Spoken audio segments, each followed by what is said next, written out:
দেখুন হরে কৃষ্ণ বন্ধুরা, পোস্ত দিয়ে করব। দেখুন 5 ফোড়ন লঙ্কা দিয়ে দিয়েছি, আদা দিয়ে দিলাম,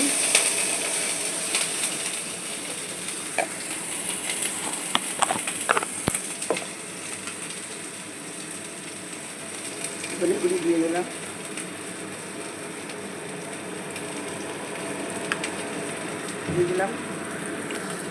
আগে সিদ্ধ করে রাখা গ্রেট করা এই যে মশলাটা সিদ্ধ করে।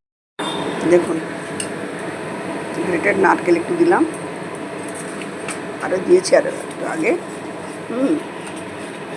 তারপরে এইভাবে ভালোভাবে করে নিলাম 10 থেকে 15 মিনিট। অফিস যাবে কিছু করবে, খুব ব্যস্ত মানুষ এখনকার মেয়েরা অত পারে না, শাকটাকে করে নেবে ফটাফট এইভাবে রান্না। ফোড়ন দিয়ে দেবে, আগে আমি দেখেছি ফোড়ন দেবে, ধনে গুঁড়ো, আদা গুঁড়ো, আদা গ্রেট করা আদা, নুন হলুদ সব দিয়ে তারপরে এইভাবে করে এটা জল দিয়ে দিবি। দেখুন এই যে হয়ে এসছে 10 মিনিটের রাস্তা। তো পোস্ত বাটা, টমাটো সব কিছু মিক্স করে দিয়েছি,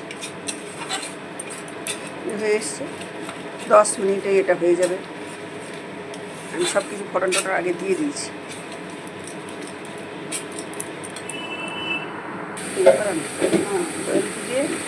डालिए हर समय हम ही बोलते हैं ऑयल थोड़ा कम देंगे लेकिन घी डालेंगे। देखिए थोड़ा घी डाल देते हैं, घर का घी होगा कि बटर होगा कुछ भी डाल दीजिए, दही ऊपर से साफ कर दीजिए, जैसा मन चाहे वैसे যেরকম পারবেন, মানে আপনার মনের ইচ্ছা। আপনি যদি বলেন বেশি লঙ্কা খাবো বেশি লঙ্কা করবেন, কম খাবো কম করবেন। তো এইভাবে সবটাই সুন্দরভাবে হয়ে যাবে। নিরামিষ রান্না অলরেডি হয়ে এসছে। একটুখানি কেটে আমি জিরা বেটে দিয়েছি, কিছু যদি সরিয়ে নেন। দেখুন কাঁচা লঙ্কা যে যার মতো রুটি করে খাবেন, 10 মিনিটের রান্না। আর যে যেরকমভাবে খাবেন সেরকম লঙ্কাটা দেবেন। হরে কৃষ্ণ বন্ধুরা, খুব তাড়াতাড়ি যে অফিস যাবে কিছু করবে তার কাছে সময় নেই, শাক কী করে খাবে, আগে থেকে যদি বাড়িতে কেউ থাকে কাজ করার শাকটা করিয়ে রাখবে।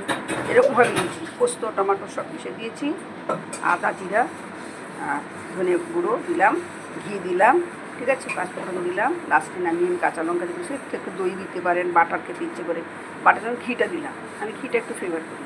ঠিক আছে, হরে কৃষ্ণ বন্ধুরা, বাই বাই। ভালো থাকুন, রান্না করি যত তাড়াতাড়ি পারেন সবসময়।